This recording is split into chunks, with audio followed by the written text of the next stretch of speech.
Laut adalah sebuah perairan asin besar yang dikelilingi secara menyeluruh atau sebagian oleh daratan. Laut adalah sistem perairan samudera berair asin yang saling terhubung di bumi, yang dianggap sebagai satu samudera global atau sebagai beberapa samudera utama. Laut memengaruhi iklim bumi dan memiliki peran penting bagi siklus air, siklus karbon, dan siklus nitrogen. Samudera yang meliputi 4 samudera yang diakui Organisasi Hidrografi Internasional adalah Samudra Atlantik, Pasifik, India, dan Samudra Selatan. Laut juga merupakan unsur penting bagi aktivitas seperti perdagangan, transportasi, dan industri manusia, serta sebagai sumber tenaga pembangkit listrik. Di sisi lain, laut juga dapat menjadi sumber ancaman bencana seperti tsunami dan siklus tropis. Laut juga menjadi tempat kegiatan waktu luang manusia seperti berenang, menyelam, selancar, dan belayar. Adapun yang disebut biota laut adalah semua makhluk hidup yang ada di laut, baik hewan maupun tumbuhan atau karang. Secara umum, biota laut dibagi menjadi 3 kelompok besar, yaitu plankton, nekton, dan bentos. Pembagian ini tidak ada kaitannya dengan klasifikasi ilmiah. Adapun beberapa benda yang ada di laut seperti terumbu karang, ikan, ubur-ubur, bintang laut, penyu, kura-kura, kuda laut, dan kepiting. Air laut adalah air dari laut atau samudra.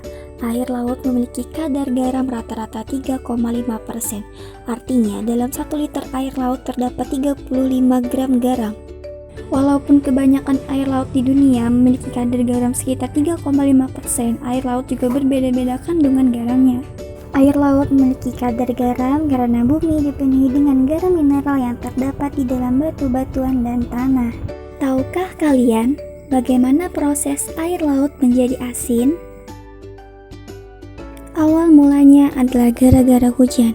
Singkatnya, air hujan itu jatuh ke bumi menghantam berbagai jenis batuan. Air hujan itu memecahkan batuan di daratan dan kemudian membawa garam dan mineral lainnya ke dalam batu-batuan tersebut bersamanya. Air hujan itu kemudian pergi mengalir ke sungai dan membawa garam dan mineral lainnya tersebut. Setelah berkelana jauh, kemudian garam dan mineral lainnya tersebut sampai ke tujuan akhirnya, yaitu karena tidak ada tempat untuk pergi lagi, garam dan mineral airnya tersebut akhirnya berkumpul semua di lautan. Ketika air laut itu menguap untuk membentuk awan, garam yang ada di laut tetap ada di laut, sedangkan awan tersebut akan menjadi hujan yang kemudian akan mengikis batuan dan kemudian akan mengulang proses tersebut sampai sekarang.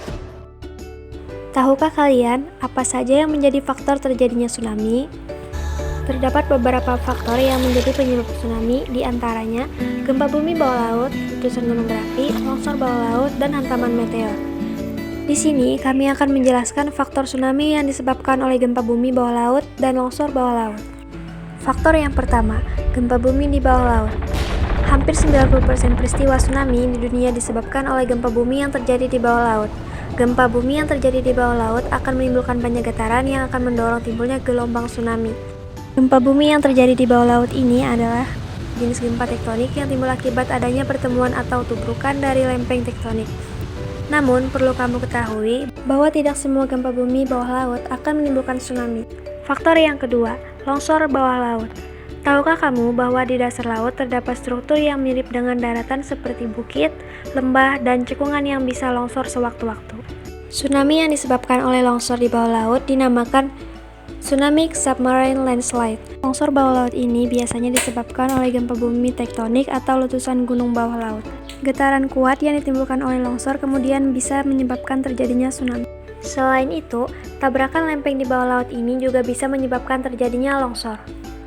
Terjadinya tsunami sebenarnya dapat diprediksi dengan melihat tanda-tanda seperti air laut yang surut, perilaku hewan yang tidak biasa atau aneh, hingga suara gemuruh dari dasar laut.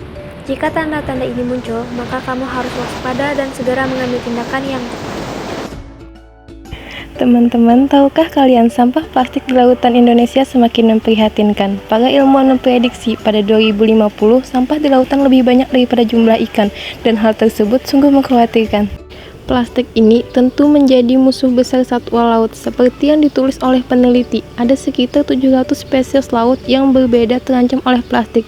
Bahkan 693 spesies telah didokumentasi mengalami gangguan karena puing-puing plastik. 400 diantaranya melibatkan belitan akibat mengkonsumsi plastik. Seperti yang kalian lihat di video ini, anjing laut dan bintang laut terjerat tali sampah plastik.